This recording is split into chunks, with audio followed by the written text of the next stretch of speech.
The Forgotten City is a truly unique speedrunning game. Released just last year, it is an indie game that began as a mod for Skyrim. It eventually became so popular that it had its own standalone release, and while the roots of the Skyrim mod are still very much evident, it was one of the best video games to release in 2021. I spoke with 3 runners of this game. 2 of them were there from the start, uncovering the earliest tech and taking most of the world records. The other is a new runner who has basically swept all of those records out from under them. Now, the last video I did on this channel had a very narrow focus about a specific event. This one is going to go the opposite direction. I'm going to touch on a little bit of everything involved with speedrunning this game. We'll talk about the community, a little bit of history, a little bit of glitch and tech analysis. Basically, instead of doing a deep dive into one thing like most speedrunning videos, we're going to do all of it in a digestible format. This is something I wish that we saw more often in this community, so I'm trying to be a part of that change. Just a heads up that subtitles and timestamps are available for this video, and my friends, welcome to what I'm calling the Speedrun Spotlight for the Forgotten City.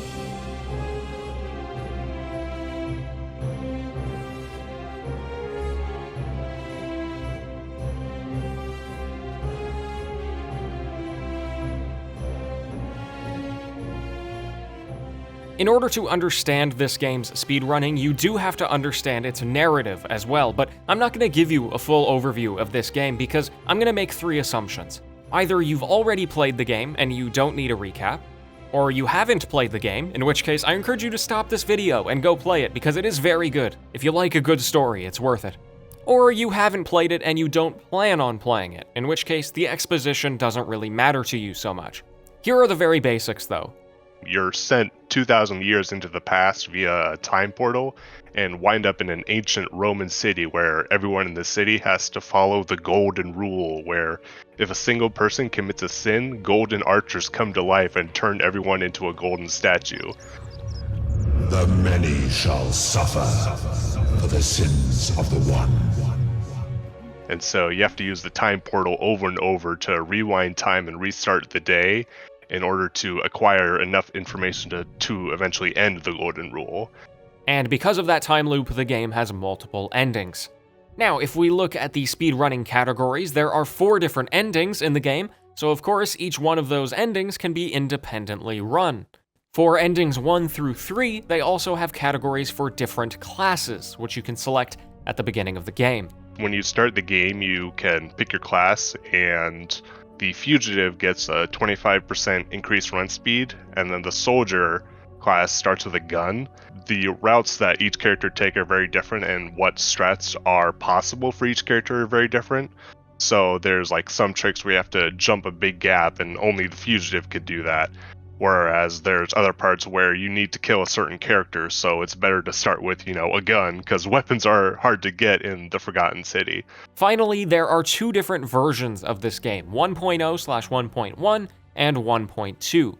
1.2 is a patch that came out many months later. Each version has different quirks and glitches that work or don't work, so those categories also get run when applicable. Okay, now for the juicy stuff. In the early days of TFC Speedrunning, there was a lot of activity. The first week of the game was just insane. People were just finding things every 5 minutes, and it was honestly like a hassle to try and keep up with the developments. Like I would put on my Zoom shirt in the morning and log into my work meeting and pretend to pay attention while on the second screen I'm scrolling through pages of Discord, just being like, what did they find? Oh my God, this changes everything. And yeah, so that's been a really fun to be a part of, and it's not easy to be in the right place at the right time for that kind of stuff sometimes. Some of the most important glitches and skips came from these early days. For example, Temple Skip. In order to get ending 4 in the game, you actually need to play through the entire thing. You collect 4 different plaques that grant you access to the Great Temple in the city that ends up leading to the final dialogue of the game. The expectation is that you go through most of the game in order to get there. It was immediately obvious to everyone that, like, hey, the ending of the game is in the temple, and if we can just get in there without having to go through the rigmarole of getting all the plaques, then that would be a huge time save. If you, stand on the outside of the temple in a very specific spot with a very specific camera angle and then just jump, you'll load into the temple's area, and you have like 2 or 3 frames to nail this jump and climb up onto like a wedge that just pops into existence. And so everything about this trick is just the stars aligning perfectly, because if any one thing was different, it just wouldn't work. Another really big advancement from those early days was photo jumping. If you open the game's photo menu, where that lets you like move the camera around and take pictures, if you hit that button right as you're hitting the ground and about to die from fall damage, you won't take any fall damage. And so it's very flashy when you get that to work. Another major skip found in these early days was dually skip, which is associated with endings 2 and 3. You see, with endings 2 and 3, the main objective is to find a way to get to a character named Scintilla. She is actually chained up in the cistern because she found a way to escape the city through it, which is a really big no-no. Now, there are 2 ways of getting to her, and one of them is to enter through the upper cistern by acquiring the key from Dooley, a man who is imprisoned for his own safety. Well, normally in order to get the key from him, you have to first free him from his cell, and that takes a really long time. It involves a whole side quest where you convince the entire town to elect a new ruler of the city, and then that ruler frees Dooley, and then Dooley gives you a key as a thank you. And so in order to skip all of that, you can actually do a bit of a cheeky thing. So by triggering the golden rule and causing all of the statues to come to life and start killing everyone, they will eventually make their way to Dooley.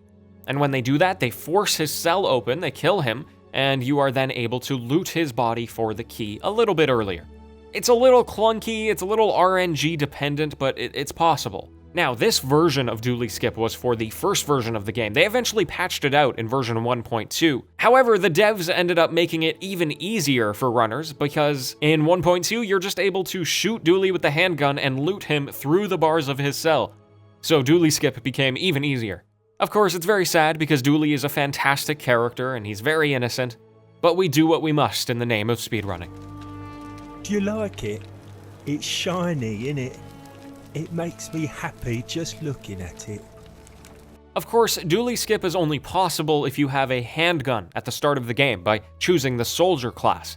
Starting as the fugitive instead will enable runners to access the other way of getting to Scintilla, which is by going through the lower cistern. This requires a golden bow. It's a magical weapon that allows you to turn regular, nondescript vines into shiny, climbable vines. Unfortunately, getting the golden bow, much like opening Dooley's cage, requires a massive time sink involving multiple different storylines. So instead, runners figured out that they could just skip right to the end of those storylines by literally entering through the exit of a closed-off area of the game. You talk to Nivea, the final NPC of those quests, and her dialogue at that point is assuming that you have the golden bow already. And since you don't have one, the game just gives you one for free. Runners call this temporary golden bow, and it's temporary because it's very finicky.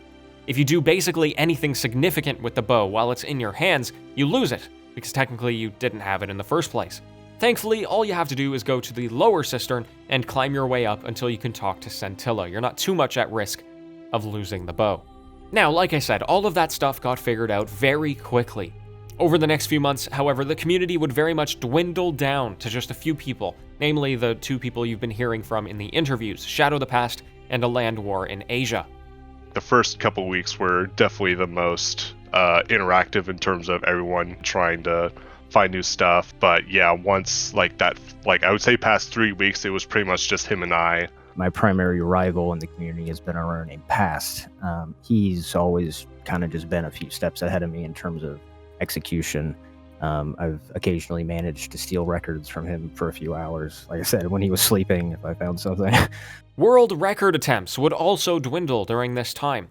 Past had most of them, with A Land War in Asia having some of the version 1.2 records, but from September to December 2021, things were essentially stagnant, until a new runner came along by the name of Zumo de Papaya.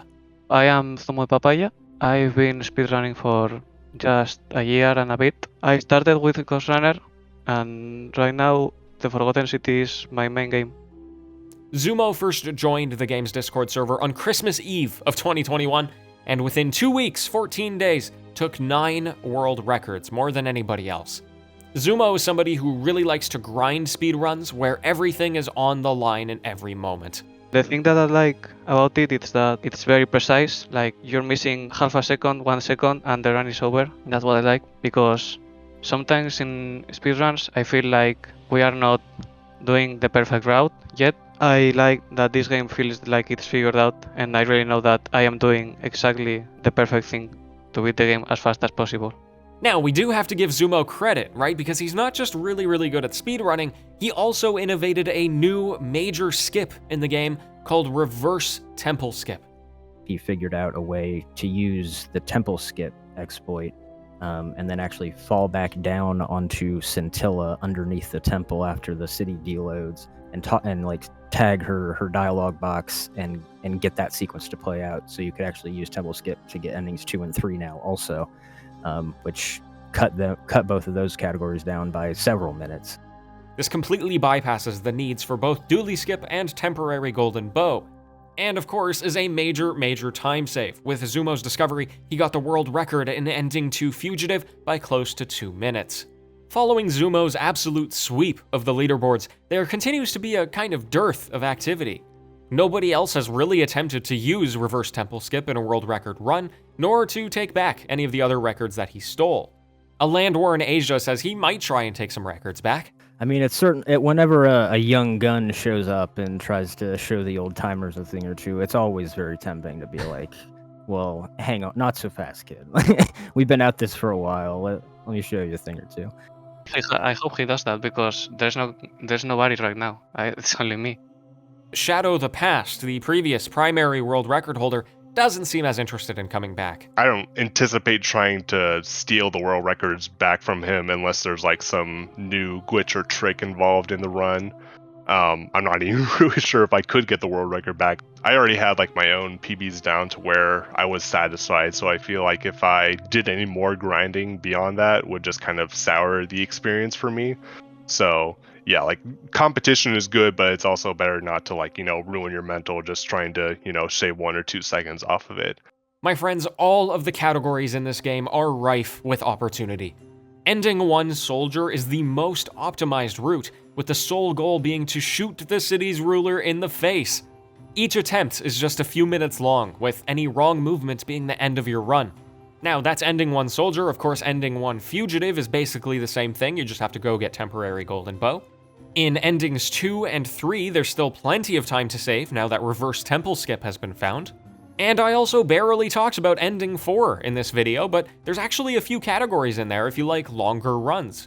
There's any percent where you can use temple skip, but you can also do all plaques, which requires you to actually get the plaques before going to the temple. However, to get those plaques, you can also go out of bounds if you wish, so then there's also the no out of bounds category.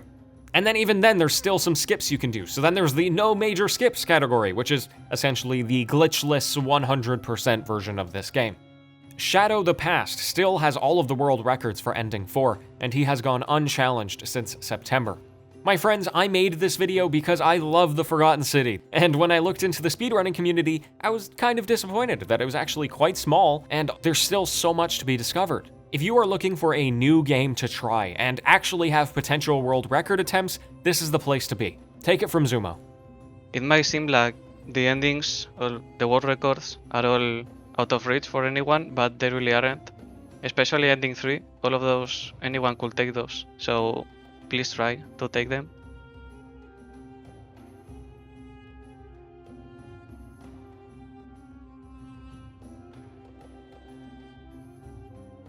My friends, if you liked this video, please feel free to check back in later. I'm hoping to make a lot of videos about all kinds of speedrunning topics. You can also check out my last video, which covers what I must say is one of the most interesting stories in speedrunning today. I was very lucky to have been able to tell it. I would like to give a massive thank you to the speedrunners who agreed to be interviewed for this video. They accepted me with open arms and were extremely patient when I got this video together. Took me a few months. And I want to thank you very much for watching. Before we go, I'm going to leave you with some recommendations from the players about what to do if you want to start playing this game. And until next time, farewell. Yeah, I mean, I think one great thing about the Forgotten City is that it's a very easy game to get started speedrunning, and there's kind of a category for everybody, like whatever your skill level is or whatever your interest is. Like, obviously, getting a world record will require a lot of practice, but you can finish a run with a respectable time very easily. I would say the best way to enjoy your time with this game as a speed game, in my opinion obviously, is to discover new things in the game and then try to put those tricks into practice in some way. Doing runs is just kind of one part of speedrunning. If you can find some like new weird trick that lets you do something completely unintended, then that's a very satisfying feeling and one you should absolutely try and go for.